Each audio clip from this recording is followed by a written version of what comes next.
Good morning students. आज हम समोत्पत्ति वक्रों की सहायता से उत्पादन की तीनों अवस्थाओं का अध्ययन करेंगे।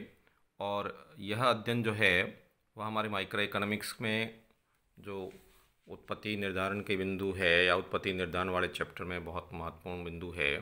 तो माइक्रो इकोनॉमिक्स के तहत आज का हमारा टॉपिक होगा समोत्पत्ति वक्रों की सहायता से समोत्पत्ति वक्रों की सहायता से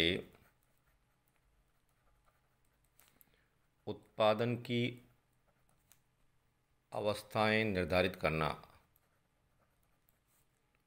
उत्पादन की अवस्थाओं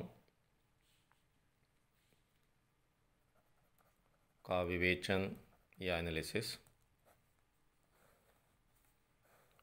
थ्रू द आइसोक्वांट कर्व। विद्यार्थियों, आइसोक्वांट की स्थिति वक्र की सहायता से हम एक उत्पादक दो साधनों के संयोग से जब उत्पादन करता है तो उनके लिए उत्पादन की कौन कौन सी अवस्थाएं जो है वह स्पष्ट करने के लिए हम यहाँ एक आइसोक्वांट कर्व का जो मानचित्र बनाते हैं। जैसे पहला आइसोक्वांट है आपका x0, दूसरा x1,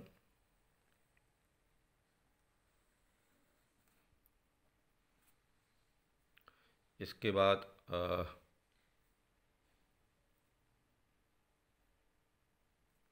x2 और x3। ये हमने चार जो है वो आइसोक्वांट कर्व बनाए। इसमें यह यहाँ पर हम x अक्ष पर साधन जो है श्रम अर्थात लेबर की मात्रा को ले रहे हैं और y एक्सिस पर है वह साधन पूंजी को दर्शा रहे हैं। अब यहाँ पर जो है वह जो सिचुएशन बन रही है उस सिचुएशन के आधार पर हम यह एनालिसिस करना चाहते हैं। जैसा कि मैं आपको अगर पुस्तक की सहायता से समझाऊं तो ज़्यादा अच्छी तरह से डायग्राम आपका हेल्प करेगा। आप इस डायग्राम पर नज़र रखते जाएं और फिर इसे समझने का प्रयास करें। इसमें डायग्राम ज़्यादा सटीक बना हुआ है। विद्यार्थियों, आप यह देखें कि इस डायग्राम में साधन श्रम को जो हम x अक्ष पर दर्शा रहे हैं तो x अक्ष पर साधन और y अक्ष पर पूंजी साधन को दर्शाते हुए यहाँ जो m बिंदु है, इस m बिंदु के बाद में समोत्पत्ति वक्र x0 ये जो बता रहा है कि इसके बाद में पूंजी की सीमांत उत्पादकता है वह घटने लग जाती है। और इधर जो है वह जैसे हम इस बात करें श्रम की जो Q है, Q के बाद में इसकी उत्पादकता सीमांत उत्पादक श्रम की घटने लग जाएगी। और यहाँ पर आप देखिए दो डॉट डॉट रेखाएं हैं OA और OB। ये उत्पादन की दोनों साधनों की सेकंड यानी लेबर की भी सेकंड अवस्था होगी और यह कैपिटल की भी सेकंड अवस्था होगी। इस सेकंड स्टेज में दोनों साधनों की जो सीमांत उत्पत्ति और औसत उत्पत्ति है घटती हुई होती है लेकिन पॉजिटिव होती है। किंतु जो ये स्टेज है m के परे की स्टेज, यह लेबर की फर्स्ट स्टेज है और कैपिटल की यह थर्ड स्टेज है। अर्थात यहाँ पर जो पूंजी की है वह सीमांत उत्पादकता है वह घटने लग जाती है। और दूसरी तरफ यदि मैं Q बिंदु की से आगे की बात करूँ तो ऐसी स्थिति में Q से आगे आपके जो श्रम है इसकी अवस्था हो जाएगी थर्ड और यह पूंजी की फर्स्ट अवस्था कहलाएगी। ऐसा क्यों होता है विद्यार्थियों? आप ध्यान से देखें कि फर्स्ट स्टेज जो M से बाईं तरफ है या आप कह सकते हैं S से ऊपर या यूँ कह सकते हैं कि OA जो रिजिड लाइन है, इस OA रिजिड लाइन से इस तरफ की जो सिचुएशन है यह सिचुएशन साधन श्रम की फर्स्ट स्टेज है। यहाँ साधन की औसत उत्पत्ति भी बढ़ती है, सीमांत उत्पत्ति भी बढ़ती है क्योंकि वह अन्य साधनों का गहन प्रयोग करके या उपलब्ध साधनों के गहन प्रयोग से उत्पादन में वृद्धि करता है। लेकिन इसके बाद एम से देखिए, एम के बाद में ये वक्र जो है, या इधर ये एस बिंदु के बाद में देखिए समुत्पत्ति वक्र जो x3 है, S3 के बाद में यह रेखा जो सीधी रेखा ये दर्शाती है कि इसके बाद में यदि हम पूंजी लगाएंगे तो पूंजी से उत्पादन में वृद्धि कुछ भी नहीं होगी।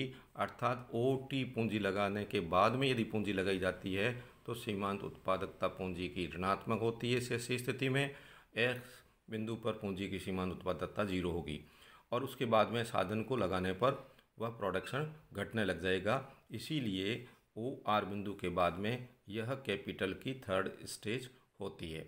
इधर आप देखिए तो ये वक्र ऊपर की तरफ समुत्पत्ति वक्र x4 जो है Q बिंदु के बाद में, या आप यूँ कह सकते हैं OB जो रिजिड लाइन है, इस रिजिड लाइन के बाद में लेबर की सीमांत उत्पादकता है घटने लग जाती है। OQ बिंदु पर जो है वह लेबर की मार्जिनल प्रोडक्टिविटी है वो 0 है। और उसके बाद भी यदि हम जो R बिंदु है इसके बाद में यदि हम लेबर लगाते हैं तो जैसा कि समुत्पत्ति वक्र ऊपर की तरफ मुड़ रहा है, इसका ऊपरी उठता हुआ ऐसा ही बताता है कि हमें और अधिक उत्पादन करने के लिए पूंजी भी बढ़ानी पड़ेगी, श्रम भी बढ़ाना पड़ेगा। कहने का मतलब उसी श्रम और उसी पूंजी के अनुपात से हम उत्पादन को उतना उत्पादन नहीं ले सकते हैं। यानी Q बिंदु के बाद में, या आप कह सकते हैं OR रिजिड लाइन के दाईं तरफ श्रम की सीमांत उत्पादकता नेगेटिव हो जाती है, अतः यह श्रम की सेकेंड स्टेज है। तो आप एक बार फिर कर लेते हैं कि OR से बाईं तरफ श्रम की प्रथम अवस्था और पूंजी की तृतीय अवस्था, इन दोनों रिजिड लाइनों के बीच में यानी OA और OB के बीच जो है वह दोनों साधनों की सीमांत उत्पादकता है वह पॉजिटिव घटती हुई है, औसत और सीमांत, लेकिन पॉजिटिव होने के कारण द्वितीय अवस्था हम इसे कह सकते हैं, क्योंकि इसमें किसी भी साधन को लगाने से उस पर्टिकुलर साधन की सीमांत उत्पादकता नेगेटिव नहीं होगी। और इसके बाद में रिजिड लाइन के परे की तरफ है वह श्रम की सीमांत उत्पादकता नेगेटिव है, अतः श्रम के लिए तृतीय अवस्था है। अब हम ये भी देख सकते हैं कि यदि हम एक साधन को इस तरह करके दूसरे साधन की मात्रा बढ़ाते हैं तो ऐसी स्थिति में उत्पादन पर क्या स्थिति दृष्टिगोचर हो सकती है। तो देखिए कि यदि हम OP पूंजी की मात्रा स्थिर लगाकर श्रम की मात्रा OM1 यानी ये आप इधर कह सकते हैं PM, फिर PM1, फिर PM2, यानी इस तरह हम श्रम की मात्रा बढ़ाते जाते हैं तो हमें पहले आप देखिए x0, फिर x1, x2, x3 उत्पादन प्राप्त होता है। तो कहने का मतलब है कि स्थिर पूंजी के साथ जैसे जैसे हम श्रम की मात्रा बढ़ाते हैं तो हमें अधिक उत्पादन मिलने लगता है और यह बढ़ता हुआ उत्पादन हमारे OQ बिंदु तक होगा। अर्थात हम O से लेकर के R तक बढ़ा सकते हैं श्रम, और उसके बाद श्रम की सीमांत उत्पादकता है वह नेगेटिव हो जाएगी। यदि हम दूसरे शब्दों में यह कहें कि श्रम को स्थिर रखकर पूंजी की मात्रा बढ़ाएं तो आप इस रेखा चित्र को देख सकते हैं कि श्रम को स्थिर रख कर के यदि हम पूंजी की मात्रा बढ़ाते हैं तो ऐसी स्थिति में OT श्रम रखा, और OT श्रम रखने के साथ हम पूंजी की मात्रा जैसे यहाँ N तक पूंजी बढ़ाया, यानी आप यूँ वर्टिकल देखेंगे तो NT पूंजी लगाया तो प्रोडक्शन x0 हुआ। फिर हम N से यहाँ यदि N1 कर देते हैं तो OT श्रम के साथ N1 पूंजी लगाते हैं तो उत्पादन x1 होता है। फिर यदि हम OT श्रम के साथ में N2 लगाते हैं तो उत्पादन बढ़कर x2 हो जाता है, और इस प्रकार हम स्थिर श्रम के साथ पूंजी लगाते जाते हैं, उत्पादन बढ़ता जाता है, वो टिल हमारा S बिंदु तक उत्पादन बढ़ेगा। उसके बाद ये इसका जो ये झुकता हुआ पक्ष समुत्पत्ति वक्र का ये कहता है कि इस स्थिर श्रम के साथ हम S बिंदु तक पूंजी बढ़ा सकते हैं, और यदि उसके बाद में बढ़ाते हैं तो पूंजी की सीमांत उत्पादकता है वो नेगेटिव हो जाती है। तो विद्यार्थियों इसको आप अच्छी तरह से समझने का प्रयास करें कि ये जो समुत्पत्ति वक्र जो दर्शा रखे हैं, इन समुत्पत्ति वक्रों में उत्पादन की 3 अवस्थाएं दोनों साधनों की मैंने बताई। यदि पहला श्रम की प्रथम अवस्था, श्रम की द्वितीय अवस्था और श्रम की तृतीय अवस्था, इसके उल्टा यहाँ से हम लेंगे तो पूंजी की प्रथम अवस्था, पूंजी की द्वितीय अवस्था और पूंजी की तृतीय अवस्था। तृतीय अवस्था का मतलब ये होता है कि उस समय साधन की सीमांत उत्पादकता है वह ऋणात्मक हो जाती है।